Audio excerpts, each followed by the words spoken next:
Imagine living your life after 50 and feeling energized and excited about your future. Welcome to the Women in the Middle podcast, the podcast for women who are ready to figure out what they want and create the life they deserve. Here's your host and master certified life coach, Susie Rosenstein.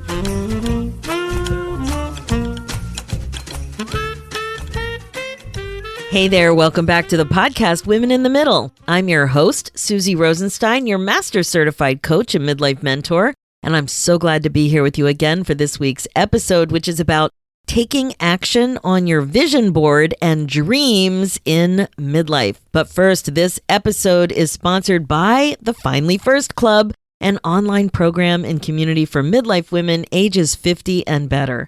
Through this program, you work with a master certified life coach. That's me. You get to work directly with me and learn how to do all kinds of cool things, including prioritize yourself in a whole new way, upgrade every part of your life, relationships, health, career, and more. Pursue your goals and dreams instead of leaving them on the back burner. You get to stop doing things that drain your energy, like checking email or Facebook a million times and maybe even saying yes when you really mean, I don't think so. Figuring out how to use your time differently, creating plenty of quality time for your family and plenty of time for yourself too. And you get to regret-proof your life so that another 40 years from now, you'll truly feel like you lived a fabulous life.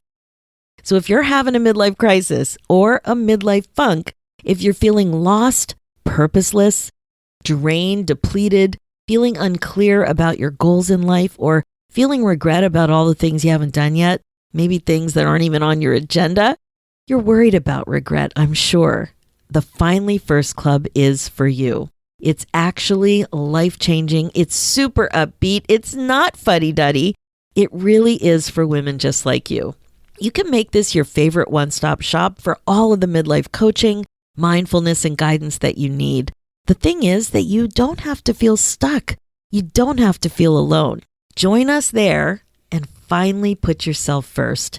Get the midlife coaching support and community you've been looking for. So just, stop spinning. Stop spinning in confusion, my friend. It's a big waste of time. Become a first lady instead. Way more fun to hang with like-minded women and get yourself unstuck. So head over to www.iamfinallyfirst.com and join us there. Depending on when you click, you'll either be getting on the VIP waiting list or you'll be joining. Any which way, we're waiting for you, my friend. Let's do this together. Okay, let's get on to today's topic, which is taking action on your vision board and dreams in midlife. Did you do a vision board this year? The vision board topic is one of the most popular topics in my blog and podcast. It really is. Making a vision board is a lot of fun. And it's a totally useful activity because it really helps you pause and think about your goals for the year and beyond, right? Your vision board doesn't need to be for a year. It can be for any chunk of time. It kind of shakes you out of autopilot living.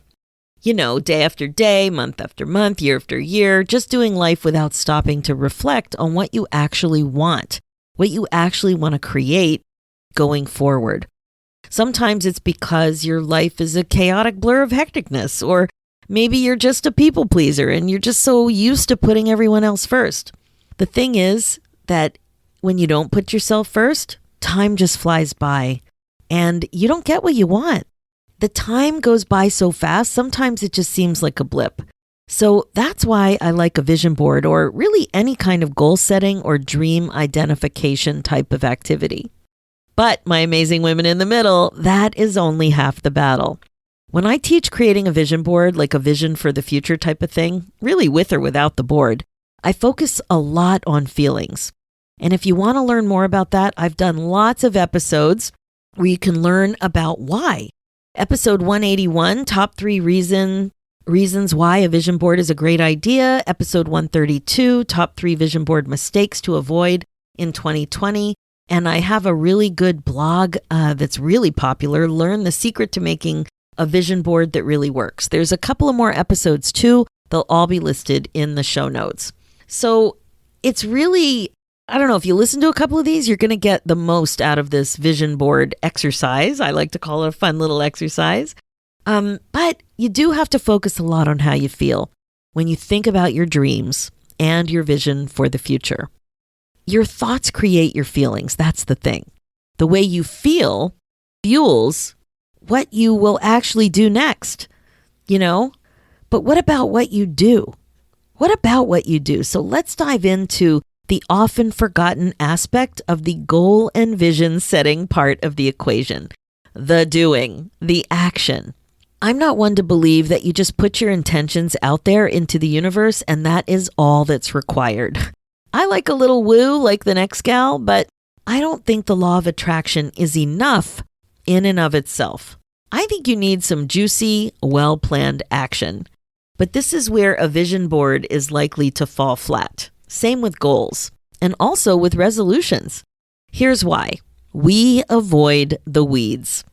Once we get ourselves to the point where we're actually thinking forward and dreaming a little bit, that is thinking about what we want to create. Maybe you're thinking about what you don't want to regret, deciding what you want to do, what you want to learn, what you want to be intentional about. Once you do that, then you move on. Think about it. The vision board that's sitting there behind your door. Or if you took my advice, perhaps you did make it on a canvas and you can actually see it from your desk because it's propped up or maybe it's even hung on the wall. But my point is that you're not in the weeds with the planning part of it. You're still at a high level, like a bird's eye view of what you want. Now, like I said, that's fun and it's a start, but it's not enough. You have to do two big things to really move the dial forward on your next chapter. Are you ready? It's not complex, but trust me, it takes some effort. Number one, you have to plan in advance. And number two, you have to commit to your plan. Now, you may have heard me talk about these two simple steps on a couple of other podcast episodes here and there, and that's because it's so important. So how do you plan in advance, you might be wondering? You might think that the vision board or your goal-setting exercise is enough when it comes to planning. But my friend, it's not. It's not in the weeds enough. The weeds, not weed, the weeds. It's not specific enough. It's not results-oriented enough. So when it comes to your vision board, you've likely identified a handful of priorities. And the same goes for a goals type of document. To take action, you have to get your head around the steps required to make a specific thing happen. Not a bunch of things, but a specific thing. So already, I think you see part of the problem. I'm talking about the need to get in those weeds. Get in the weeds, get specific. So that means you have to pull one priority or goal or vision at a time and dig in one at a time. Even though they look so pretty on your vision board or in your planner with stickers and colored markers and all the things. So let's say you want to lose 20 pounds or exercise regularly or have a morning routine or maybe change your job or even your career this year. That is not all going to happen unless you get into the weeds on each of those goals. You got to go deep and discover what you need to think, to feel a certain way, to do or not do a bunch of stuff to create that result for yourself. And this needs to be done for each thing. Like I said, losing 20 pounds will take a different plan than setting up and following a new morning routine, even though they may be related. You might be doing some food prep in the morning, for example, or drinking water, or doing thought work related to your weight loss goal. Think of this kind of example as different and related. If everything in your life was so easy to change, you would be changing more things. They would be done already.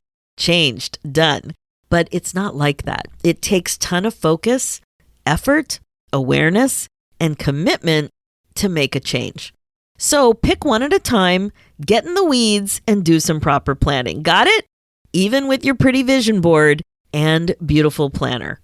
Okay, now that you have one priority, assign a timeline and a result to it. With the weight example, you have the result. If you want to lose 20 pounds, that's your result. let's give it a date. Maybe you want to do the weight loss, have it all done by December 31st this year. That's where you have to start. Something clear, and pick when you want the result accomplished. The reason this is so important is because the next step is to identify all of the things, all of the steps that are required to do for this result to actually happen.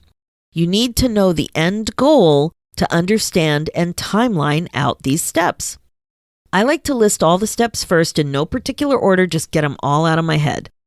And then I do a count back type of schedule to figure out the timeline or the order within the amount of time that you assign. So this is your calendar, your goal, you're taking on as much as you want, but the point is to actually put it in your calendar.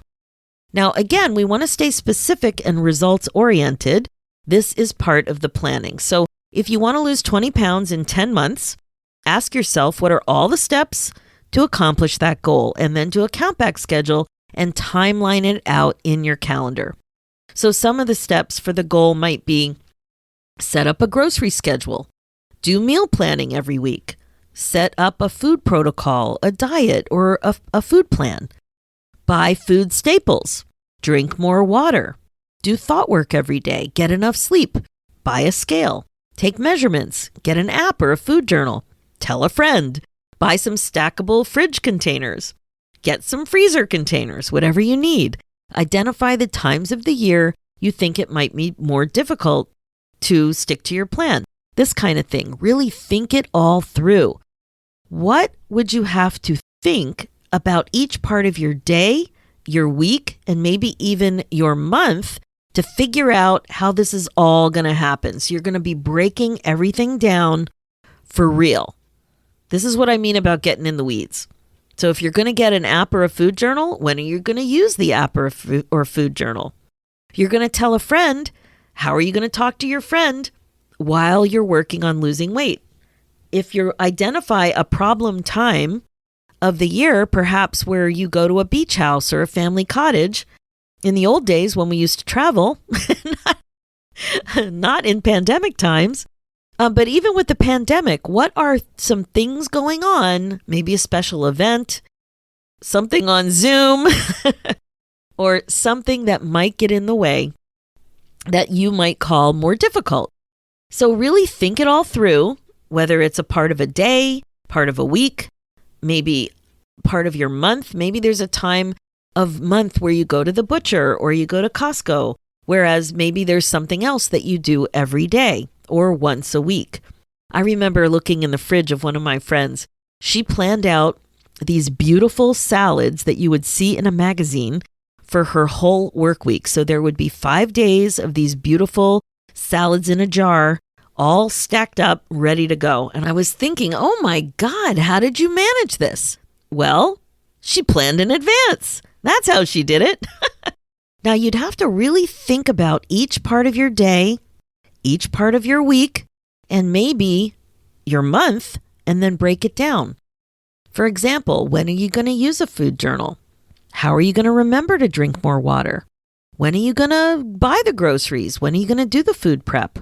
What does your day look like, your week look like, your month look like for you to do the steps that are required?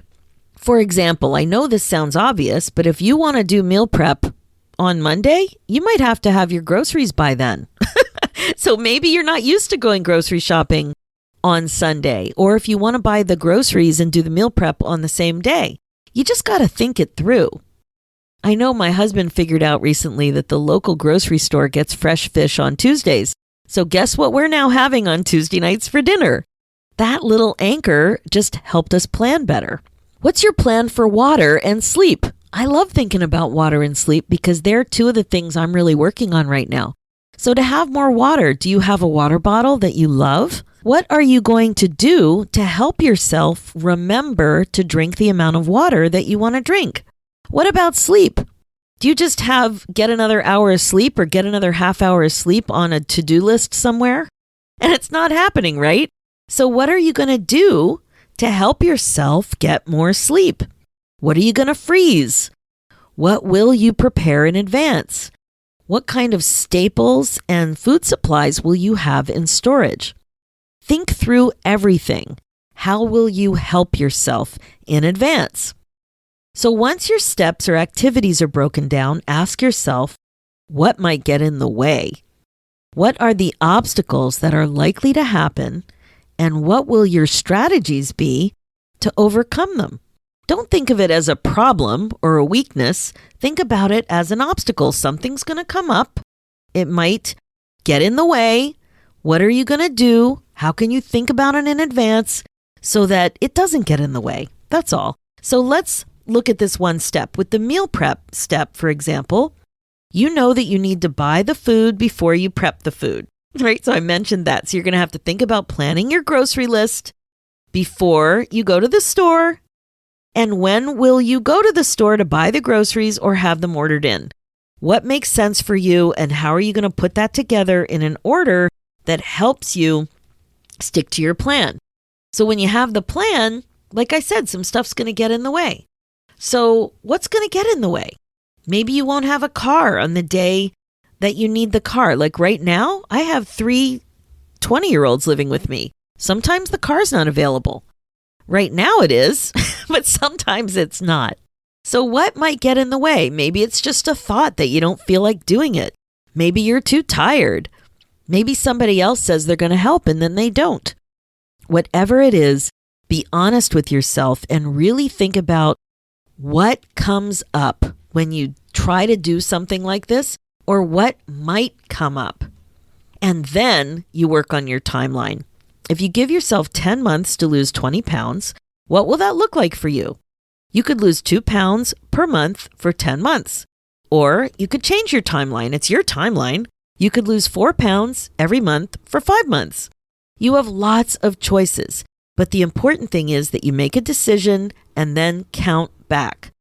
Plan according to the steps along the way for you to meet that goal. Use your calendar, but really plan it out. So you're going to merge the plan, the steps with your calendar and your results, your goal endpoint of results. So that's the gist of what actual planning looks like. It's way more detailed and specific than most of us want to admit. We kind of know, but we don't want to step up to the realization of what's actually required to make a serious change.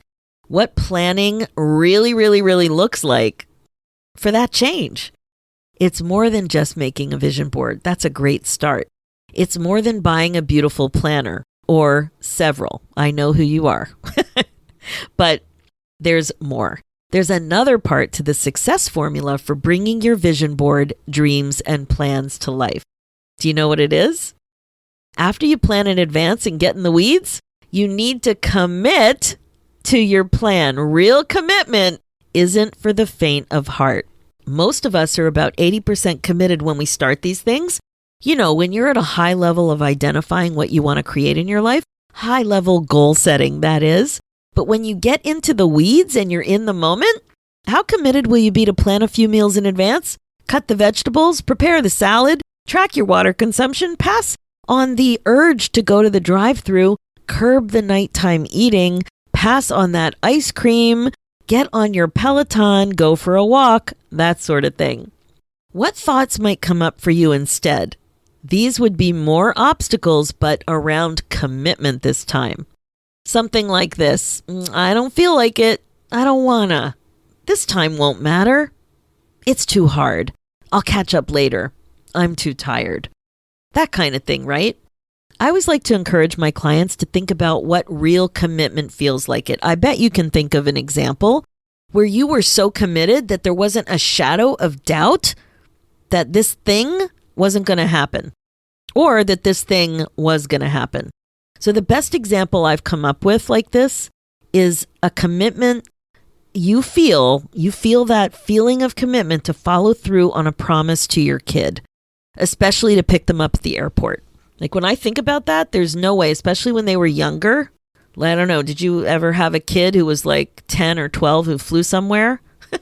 Or just something like that, a serious commitment to somebody who you know was really counting on you.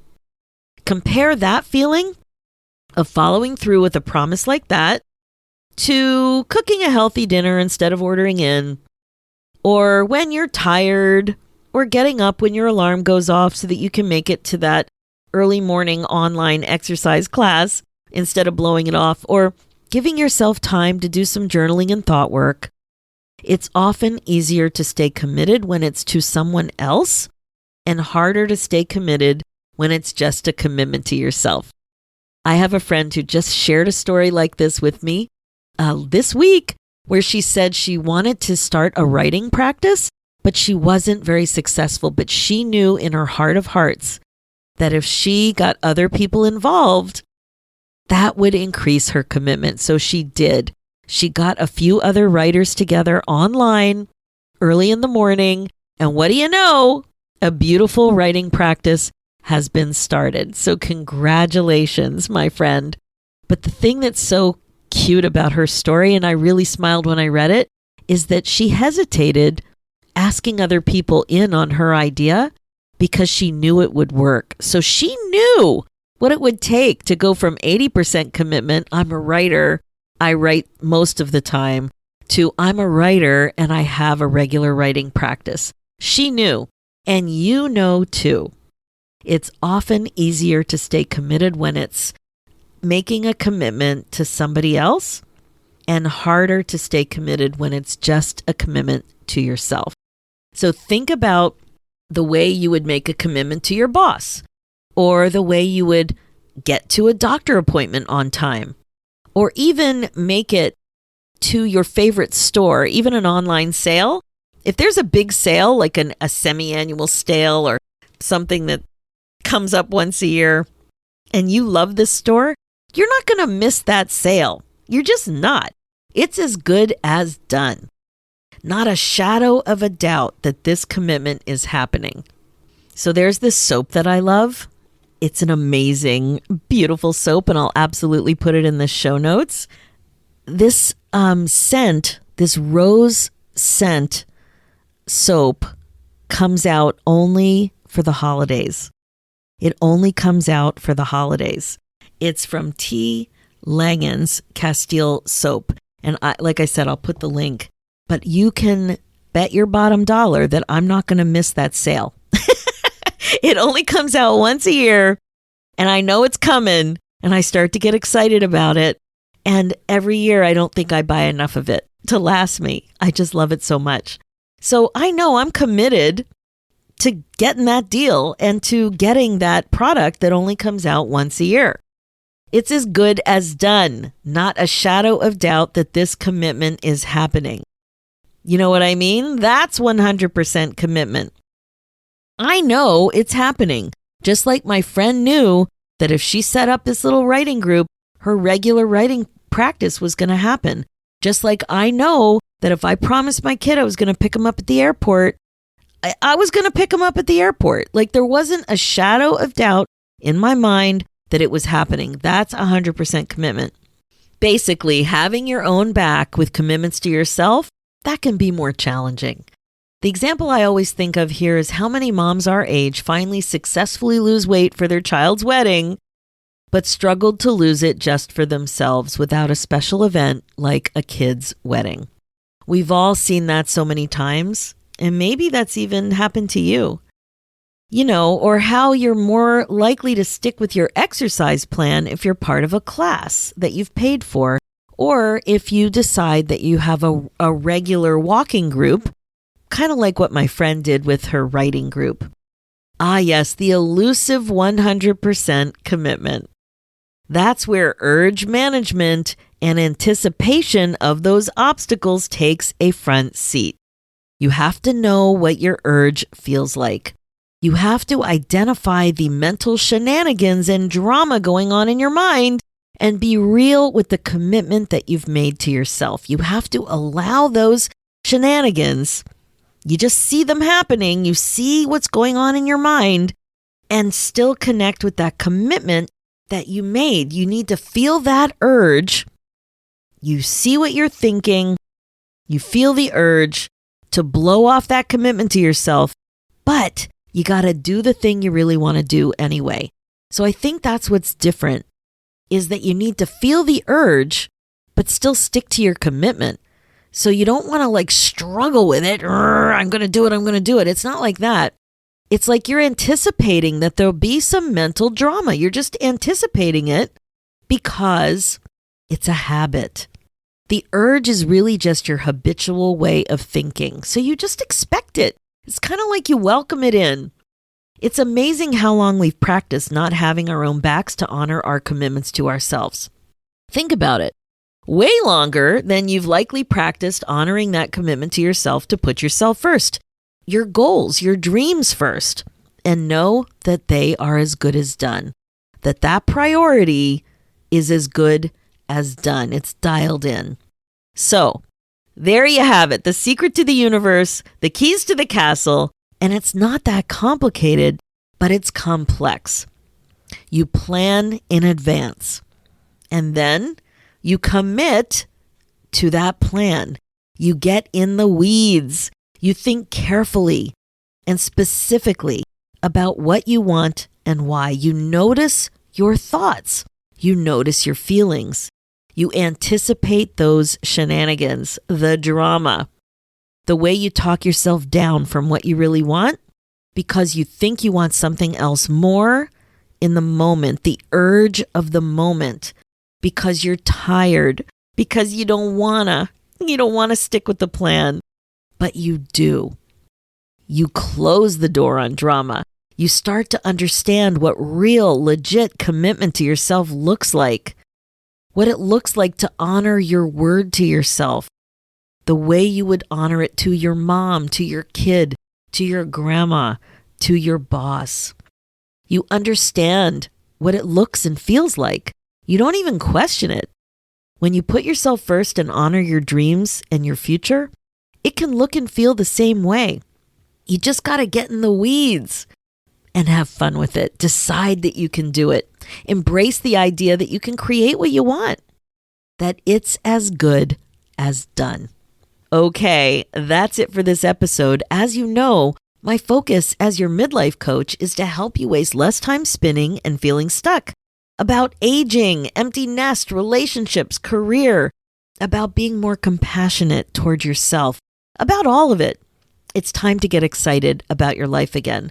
Remember, being the queen of your brain domain is the best way to be, and I'm here to help. This is what you'll learn when you hire me as your coach. Learning the mindfulness concepts are one thing, but when it comes to applying the concepts, that's when you really benefit from coaching. Make sure to join the club. We are waiting for you in the Finally First Club, your one-stop shop, your home away from home for midlife coaching, community, and connection. And you can join at www.iamfinallyfirst.com.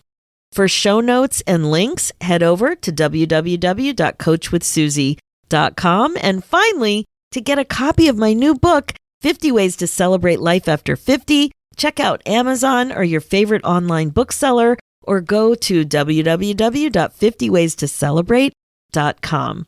Let's do this, ladies. It's time for you to put yourself first, one thought at a time. Thanks so much for listening, and I will talk to you next week.